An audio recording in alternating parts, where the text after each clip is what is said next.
it describes certain things that are supposed to be done in order to maintain the integrity of the system, the integrity of evidence, interviewing people. All those things are described in that policy.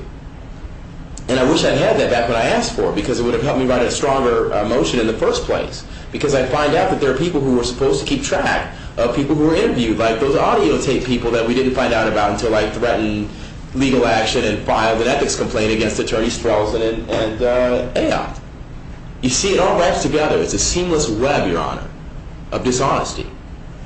That document is clearly responsive to what I asked for, and they held it on purpose, and I got it now, like a month before the hearing. That's inappropriate.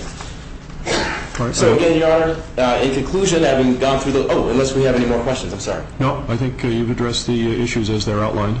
Thank you. I'll give the state a chance to respond, and you'll have an opportunity to provide any additional information. Indeed, I'll just sum up quickly then. That ties in clearly with the bullet holes, because those interviews, Sam Stevenson was interviewed, and he talked about Gregory Floyd. And he talked about Gregory Floyd and how Gregory Floyd told everyone at the scene that he was, did 3 tours of Vietnam and all this. This bolsters his credibility to the world public. And this is what Kelly wants, Defendant Ayotte wants everyone to think about, is this man, he's decorated, he's been in Vietnam, all these things. But really, he's just a 3-time felon who worked at Camp Lejeune. Well, that's not relevant to what we're here for today. Just to some degree it is, though, because Kelly, Defendant Ayotte withheld that information as well. Well, I understand you about withholding information, but the characterization is not appropriate. Okay, Your Honor, my apologies. So, that having been said, the next demonstrative exhibit then is Liko Kenny. Well, how does that relate to what these requests are? How does that exhibit go to the heart of your requests? It underlies the whole case, Your Honor, and this is why. Okay. In 2003, when Liko Kenny was in that parking lot at Fox Hill, he told Officer McKay, "You cannot keep me here without good reason." That's layman's terms for the Fourth Amendment, Your Honor. Every day it is. And that's why all those other arrests at Fox Hill Park were thrown out, that the government doesn't really discuss anywhere in the official report, okay? They want to keep that information from the public. But Liko Kenny was right. You can't keep people in a certain place without good cause. And that is what started this whole ball of wax between these two men that resulted in their deaths.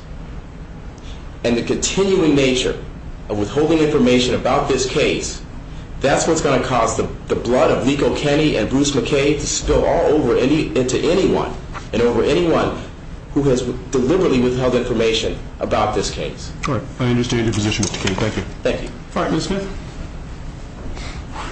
Good morning, Your Honor. Good morning. On behalf of the Attorney General, as the Court has appropriately noted, the complaint in this action concerns RSA 91A and whether the Attorney General's Office has complied with its obligations to produce documents under that statute.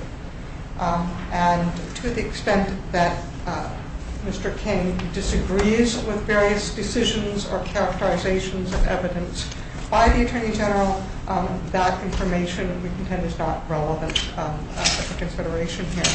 When we look at what Mr. King has actually said about the various right-to-know requests that he's made, and as we submitted in our motion to dismiss and the documents that we submitted with that, we think we have demonstrated that the Attorney General's Office has very clearly complied with Mr. King's request and has been very forthcoming in its responses to him. And to go through that, the first request is concerning the production regarding the investigation regarding the May deaths of Mr. Kenny and Corporal McKay. And the Attorney General's Office had a number of requests from Mr. King and various other media regarding its investigation, and Mr. King and various other media persons were very interested in getting that material. And our office worked very hard to put that stuff together so that it would all be available at the time that the Attorney General's report was issued. And various options were given to the media as to how to receive that information. They were told that they could have it either in paper form which based on the number of pages and the standard copying costs, would cost about $250 to get the over 900 pages of material that were being released with the report. They were also told that they could get the documents on CD. As far as the documents went that were produced internally, they were only going to be charged $1 for the CD, except for the audio or video CDs, which we passed on the actual costs. And we have a copy of the CDs that were produced that were available that we would be happy to leave with the court of the documents and the audio tapes and video, the DVDs that were released to and made available to Mr. King and to the other media at the time the report was released. If the court I don't think there's any dispute that those are in fact what was released, so I don't think they need to be marked for purposes of this hearing.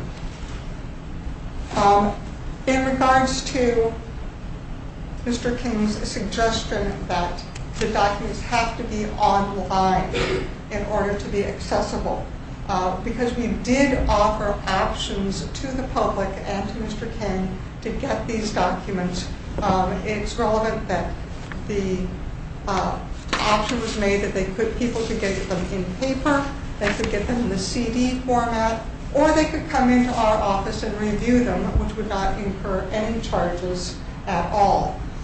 We do have a copy that I would like to have marked, which was not in the documents we submitted, which is the documents concerning Mr. King's request for the initial documents and what he asked for as far as the documents. I'm not clear on what what is that?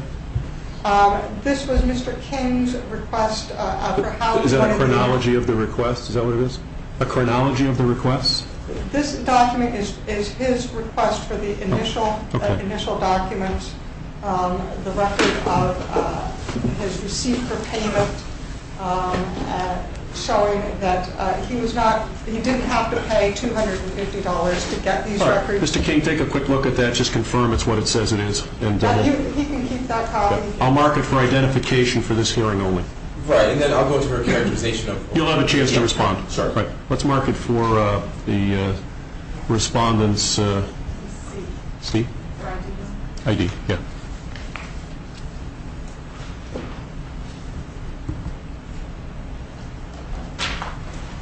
Okay, go ahead, Ms. Smith.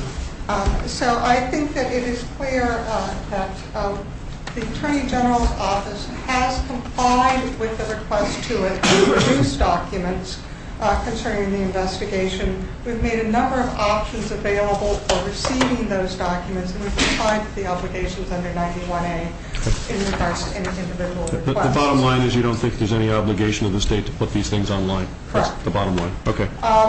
In Mr. King's objection to our motion to dismiss, he does refer to one specific page of redacted documents that he has some argument was improperly redacted.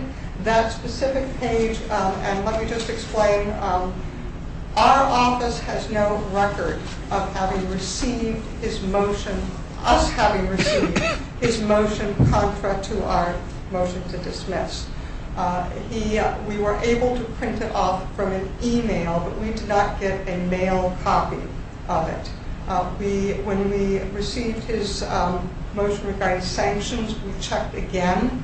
Our secretary checked to see whether we had received it in the mail. We checked all of the attorneys involved in this, and we don't have we cannot find a service copy that was sent to us of that document. So I understand that sometimes there can be confusion in mailing things, but it was a good faith representation